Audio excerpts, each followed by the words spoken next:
नमस्कार विद्यार्थी मित्रांनो. तर आज आपण पाहणार आहोत शिकू मराठी आनंदाने इयत्ता 6वीची कविता क्रमांक 6 आमचा बाग किती छान याचे प्रश्न व उत्तरे. चला तर मग सुरू करूया प्रश्न क्रमांक 1 पासून. आम्हाला हे समजले. प्रश्न क्रमांक 1. खाली दिलेल्या प्रश्नांचे उत्तर त्याखाली दिलेल्या पर्यायातून निवडा. योग्य उत्तरासमोर बरोबर अशी खूण करा. या ठिकाणी पर्याय न लिहिता मी डायरेक्ट त्यांचं उत्तर लिहिलेलं आहे. पर्याय तुम्हाला पाठ्यपुस्तकात दिलेले आहेत. पहिला, कविता वाचत असताना तुमच्या मनात कोणते भाव निर्माण झाले? उत्तर आहे आनंद आणि प्रसन्नता. दुसरं, दिशा दिशांना दरवळतो सुगंध वाऱ्यासंगे ही ओळ बागेतील कोणते दृश्य दर्शवते?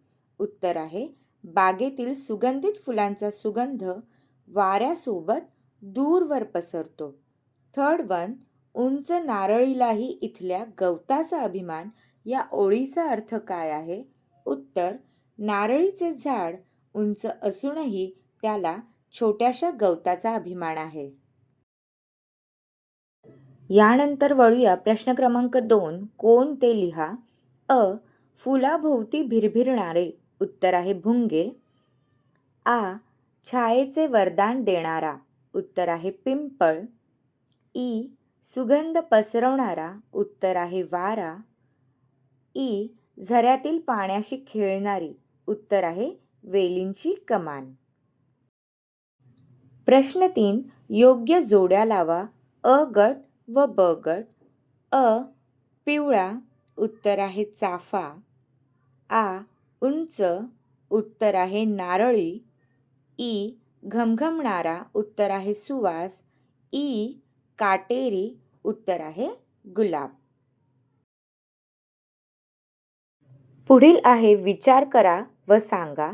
त्यातील प्रश्न 1.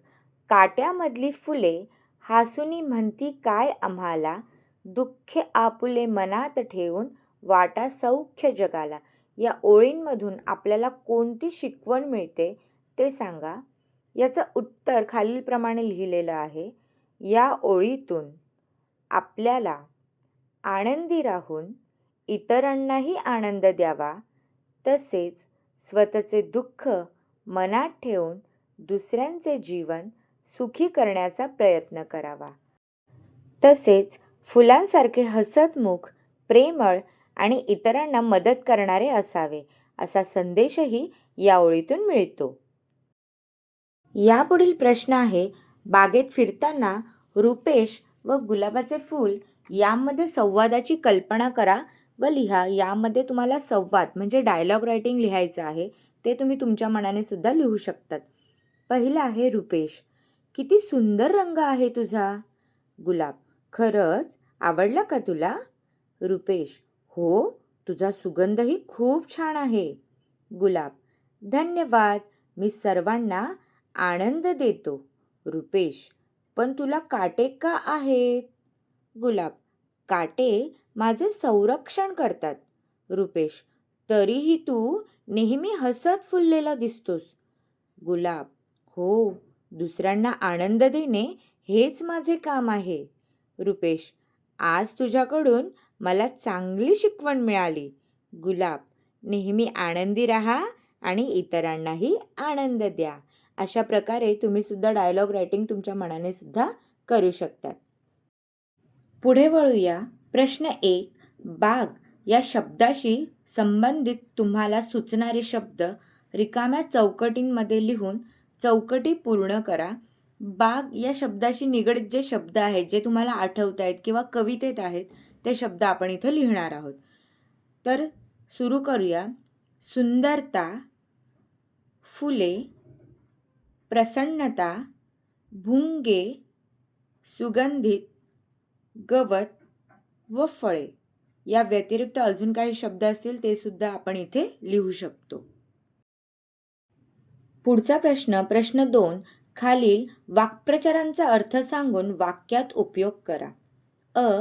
भान हरपून जाणे. याचा अर्थ आहे बेभान होणे. वाक्य. बागेत खेळता खेळता मुलांचे भान हरपून जाते. दुसरा आहे हेवा वाटणे. अर्थ आहे मत्सर किंवा ईर्ष्या वाटणे.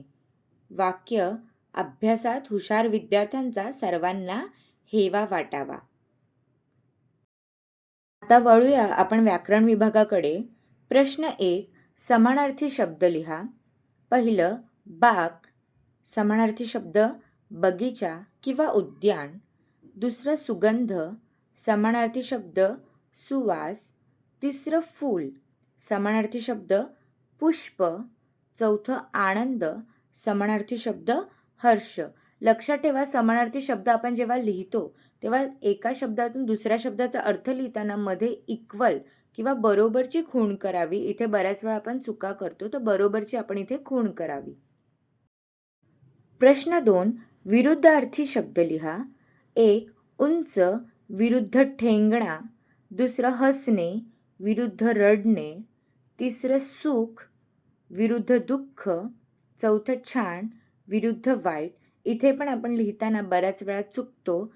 विरुद्धार्थी शब्द लिहिताना दोन शब्दांच्या मध्ये विरुद्धची म्हणजे गुणाकाराची खूण करावी. उंच विरुद्ध ठेंगणा, इथे आपण बऱ्याच वेळा चुका करतो. बरोबर किंवा डॅश आपण टाकतो, तर इथे आपल्याला क्रॉस करायचा आहे, गुणाकाराची खूण करायची आहे. प्रश्न 3, लिंग बदला. लिंग बदला म्हणजे जेंडर चेंज करायचं आहे. मुलगा लिंग बदलून मुलगी. राजा लिंग बदलून राणी. भुंगा लिंग बदलून भुंगी. आणि माळी लिंग बदलून माळी. जर स्त्रीलिंग असेल तर पुल्लिंग करायचं आहे, पुल्लिंग असेल तर स्त्रीलिंग करायचं आहे. प्रश्न 4, वचन बदला. एक वचन व अनेक वचन. पहिलं फूल, अनेक वचन फुले. फळ, अनेक वचन फळे. पक्षी, पक्षीचं वचन पक्षीच राहतं. आणि झाड, अनेक वचन झाडे. पुढे सुरू करूया. आंतरजालाच्या सहाय्याने राज्यफूल ताम्हण याची माहिती आपल्याला लिहायची आहे. ताम्हण हे महाराष्ट्राचे राज्यफूल आहे. ताम्हण याला जारूळ किंवा ताम्हणाचे फूल असेही म्हणतात. याचे शास्त्रीय नाव लॅगरस्ट्रोमिया स्पेसिओसा असे आहे. ताम्हणाची फुले साधारणपणे गुलाबी, जांभळट किंवा पांढऱ्या रंगाची असतात. हा वृक्ष उंच आणि सुंदर असून महाराष्ट्रात अनेक ठिकाणी आढळतो. ताम्हणाची फुले उन्हाळ्यात आणि पावसाळ्याच्या सुरुवातीला मोठ्या प्रमाणात फुलतात. या सुंदर फुलामुळे महाराष्ट्राच्या निसर्ग सौंदर्यात भर पडते. ताम्हणाची फुले दिसायला नाजूक आणि आकर्षक असतात. फुलांचा रंग साधारण गुलाबी जांभळट असतो. ताम्हणाचे झाड मोठे आणि सावली देणारे असते. त्याच्या फुलांवर फुलपाखरे आणि मधमाशा आकर्षित होतात. ताम्हणाला इंग्रजीत क्वीन्स क्रेप मॅर्टल असेही म्हणतात, म्हणजेच क्रेप मॅर्टलची राणी. ताम्हणाचे झाड हे उष्ण आणि दमट हवामानात चांगले वाढते. फुलांचा बहर आला की संपूर्ण झाड गुलाबी जांभळ्या फुलांनी भरून जाते. त्यामुळे ते खूप सुंदर दिसते. ताम्हण हे फक्त सुंदर फूल नाही, तर महाराष्ट्राच्या निसर्गाचे आणि जैवविविधतेचे प्रतीक मानले जाते. महाराष्ट्राचे राज्यफूल ताम्हण. झाड मोठे, फुले सुंदर आणि रंग गुलाबी जांभळा. फुलपाखरांनाही आवडणारे आपलं ताम्हण. विद्यार्थी मित्रांनो, या ताम्हण फुलाबद्दल व झाडाबद्दल अधिक माहिती आपल्या टेक्स्टबुकमध्ये सुद्धा दिलेली आहे. मित्रांनो, इथे आपल्या कविता क्रमांक 6 आमचा बाग किती छान या कवितेवरील संपूर्ण प्रश्न व उत्तरे आपण इथे सॉल्व केलेली आहेत. तुम्हाला ही प्रश्न व उत्तरे कशी वाटली हे कमेंट करून मला नक्की कळवा व चॅनलला सबस्क्राईब करा. थँक्यू.